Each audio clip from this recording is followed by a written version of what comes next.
No nanny could manage the millionaire's 5 babies, until Elena did the impossible. The October rain hammered against the taxi's windshield like a Morse code warning.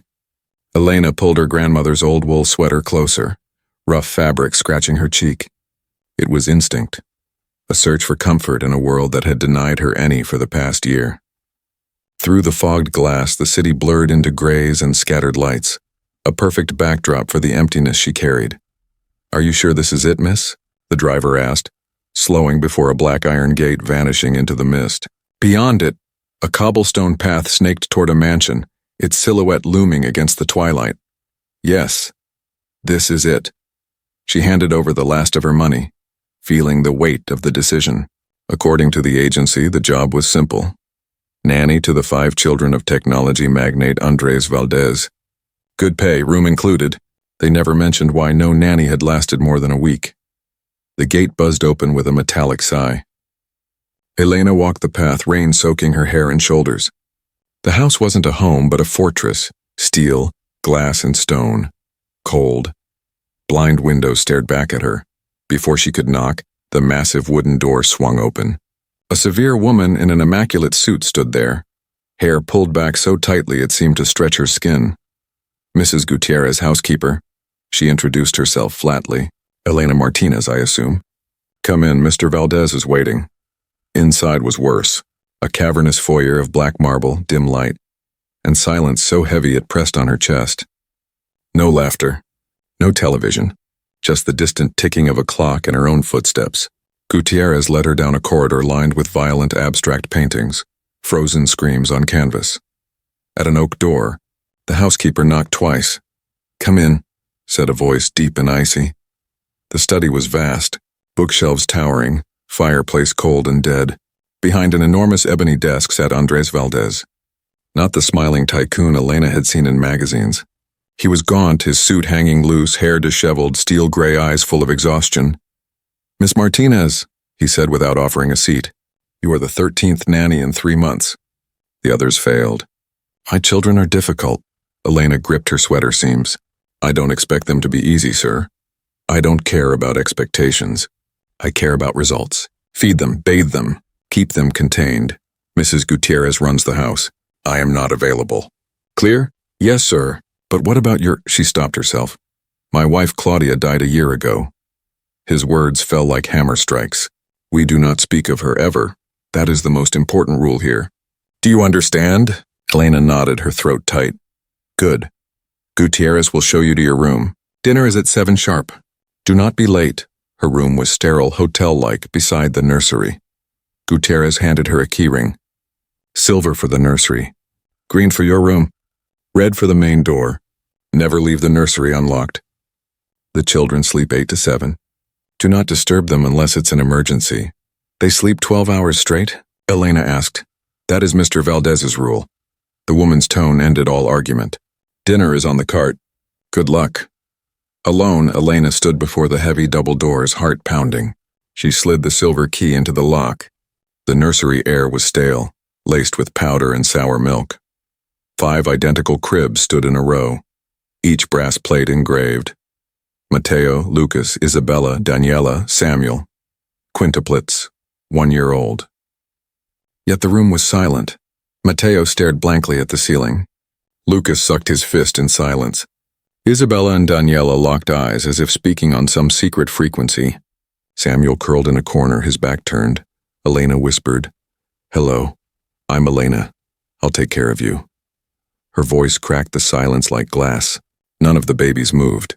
For an hour she followed routine, bottles, baths, pajamas. The children complied, but like dolls. No babbling, no fussing. At 7:58, lights dimmed automatically. Elena sat in the rocking chair, heart racing. What had been done to them? Then she heard it, a faint muffled moan. Not imagination, not wind. Samuel's crib. She knelt. The boy trembled, his back shuddering with silent sobs. Pain with no outlet. Instinct guided her. She laid a gentle hand on his back. "It's okay," she whispered, voice breaking. "It's okay to cry." The baby stiffened, then clutched her hand with desperate strength. Tears streamed silently until his mouth opened in a voiceless scream. As he shifted, his mattress slid, revealing something wedged beneath. A photograph. Elena pulled it free. A smiling woman with dark hair, laughter in her eyes, held Valdez, young, alive, happy. On her lap sat a little girl in a yellow dress. Not one of the quintuplets. On the back, Claudia, Andrés, and our little butterfly, Sophia. 3 years old, forever. Elena froze. 5 babies. Yet here was proof of another child. A daughter no one had mentioned. Suddenly, footsteps echoed in the hall. Heavy. Approaching. Not Gutierrez. Elena clutched Samuel's hand and the photograph. The doorknob turned. Andrés Valdez stood in the doorway, his shadow filling the frame. His eyes fell on her, kneeling at Samuel's crib, the baby gripping her, the forbidden photograph in her hand. His face was not angry. It was something far more dangerous. Shadows of the man he used to be. Something worse than anger filled the room. An agony so sharp it seemed to swallow all light. His gray eyes fell on the photo, then on Elena's terrified face. "What do you think you're doing?" His voice was a whisper, yet heavy with rage and sorrow so deep it made the air tremble. "Who gave you permission to dig up my dead?" Elena's heart shattered under the weight of his words. She couldn't speak, only stare at the broken man before her, knowing she had touched the deepest wound in a house built on pain. This wasn't a threat.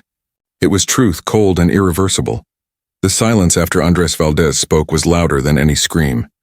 It carried the weight of extinguished happiness, the ache of a secret unearthed. Elena remained kneeling, clutching the photo of a smiling family. A family with a daughter no one dared mention. The picture seared her fingers like fire. Samuel's small, feverish hand gripped hers tighter, clinging as if she were his lifeline. He didn't understand, but even he could feel the suffocating air. Valdez stood rigid at the doorway, white-knuckled, his face carved with despair. "I asked you something," he repeated. This time his voice was no whisper. It was a blade. Elena shuddered, struggling to breathe in a room starved of air. Her instinct screamed not to back down. "The boy was crying," she said, her voice trembling. "I found him hiding." The photo was under the mattress. Valdez's eyes shifted to Samuel.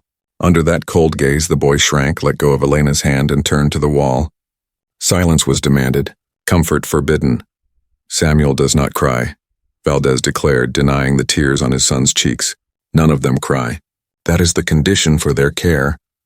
Elena felt fury rise within her, stronger than fear. She stood, her knees weak, and held the photo before him, not as defiance, but as proof. "And her?" she asked, her voice sharp. "The girl in the yellow dress, Sophia?" The name rang like a gunshot in the nursery. Valdez froze. He stepped inside, closing the door behind him with a dull thud that made Elena jump. The room seemed to shrink. "You have no right," he hissed, advancing on her. "No right to say her name, to touch her things, to stir the ashes. They are your children." Elena cried, her voice breaking. "Look at them.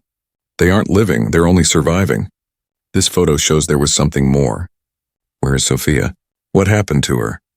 Valdez stopped inches away, his breath ragged, his body radiating cold. His voice dripped venom. "What happened is that my wife died. A complication during childbirth. She gave me these 5 and took the light from this house." His gaze drifted into the void. "And Sophia? She couldn't bear the darkness. 6 months later, she stopped eating, stopped talking. She faded. My butterfly went after her mother, and I was left here with silence, with 5 reminders of everything I lost." The weight of his confession crushed Elena. A family buried under tragedy.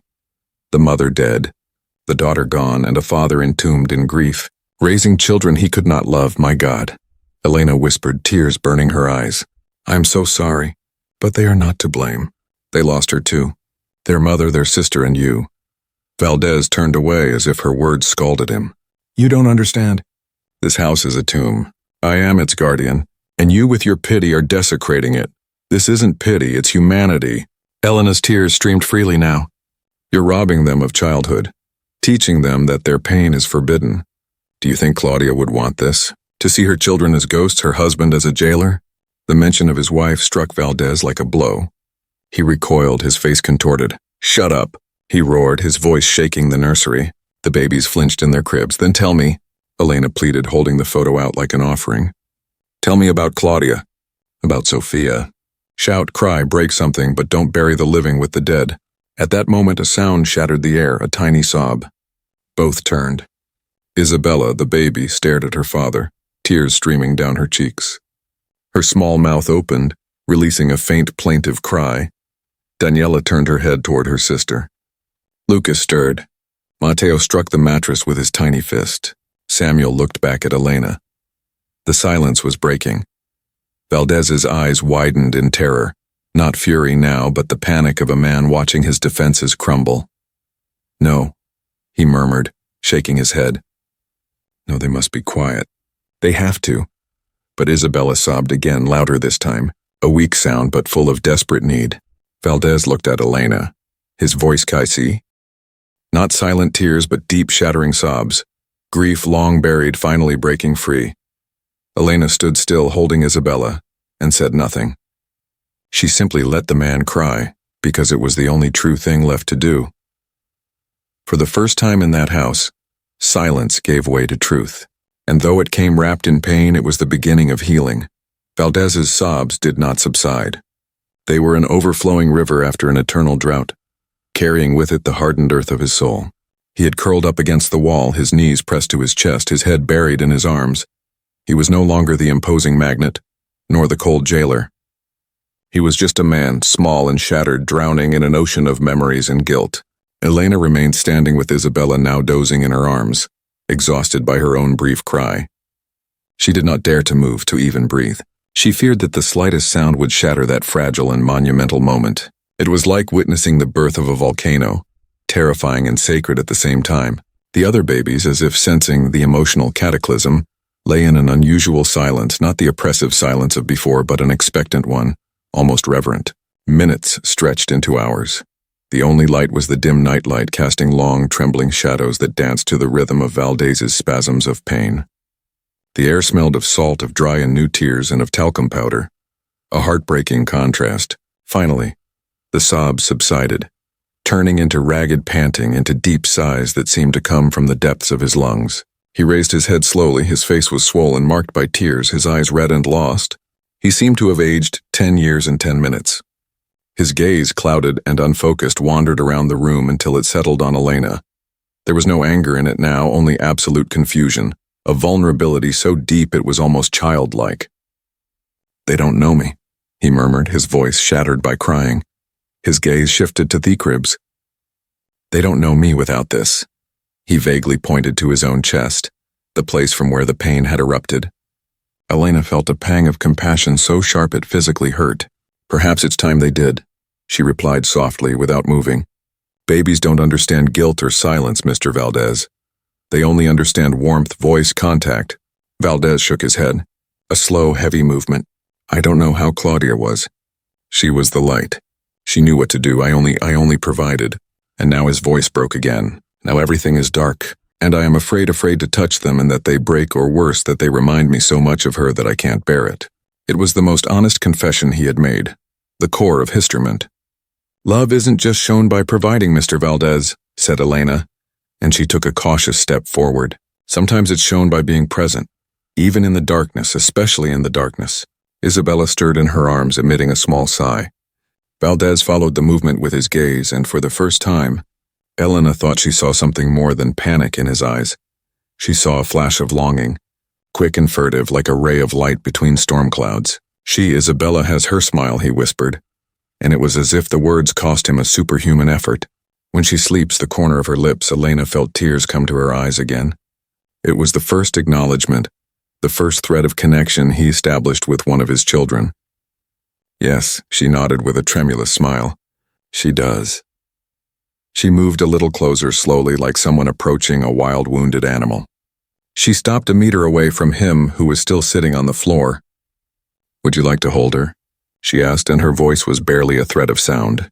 Valdez flinched instantly, clutching his chest as if to shield himself. "No, I can't. She'll break," he whispered. "She won't," Elena said softly, her voice steady, tender. "And neither will you." He looked at her, eyes clouded with fear, despair, longing, and a flicker of hope so faint it barely existed. "I don't know how," he repeated, this time like a plea. "I'll help you."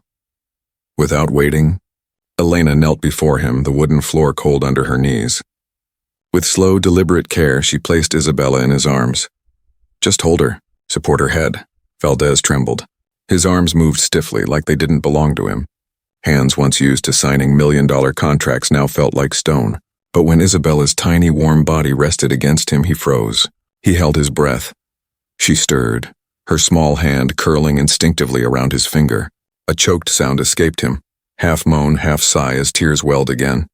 Not tears of anguish this time, but of wonder. "She's so small," he whispered in disbelief. "Yes." Elena smiled through her tears. "And so strong." For a long time he didn't move. He just stared at his daughter, studying every detail of her face as if seeing her for the first time. Slowly the stiffness in his arms gave way. His hold softened, becoming natural, protective. From the crib, Samuel whimpered, not in pain, but in restlessness. Valdez's head shot up, alarm flashing across his face. Elena placed a gentle hand on his shoulder. "It's just Samuel," she said. "He wants to know what's happening." Valdez looked at the crib, then back at Isabella in his arms. His lips parted, voice trembling. "Could I—" He didn't finish. He didn't need to. Elena nodded and brought Samuel to him. Still cradling Isabella, Valdez reached out with his free hand. His fingertips brushed Samuel's back. The boy turned his head, dark eyes locking on his father's. There was no fear. Only curiosity. "Hello, Samuel," Valdez whispered. The name on his lips sounded like a miracle. Fragile, forbidden, redeemed. Samuel answered with a gurgle. His voice. His father's voice. It was the beginning. One by one, Elena brought the other children. Lucas with his solemn gaze. Daniela, who tugged at Valdez's hair. Mateo reaching for the finger, not holding Isabella. Soon Valdez was surrounded by all five. The five reminders of his loss were no longer shadows. They were alive, breathing, watching, needing him. The fear in him remained, but it was joined now by something else. A spark. A forgotten truth. He belonged to them. There were no speeches, no grand gestures. Only the baby's breathing, the creak of the floor beneath them, and the quiet rediscovery of a father meeting his children. Elena sat close by, her heart beating with exhaustion and fragile hope. She hadn't healed him. His pain was still there, heavy and real. The future remained uncertain. But something had broken open. A faint light had pierced the darkness. Outside, the rain had stopped. Stars filled the clean sky. Inside, on the nursery floor, a family was beginning to rise from its own ashes. And Elena, the nanny who had refused to run, was the silent witness to their rebirth. She knew storms would return, relapses, ice-cold silences. But she also knew, with a warmth that steadied her, that nothing would ever be the same. The silence had been broken by the sound of a father's tears and his children finally being heard.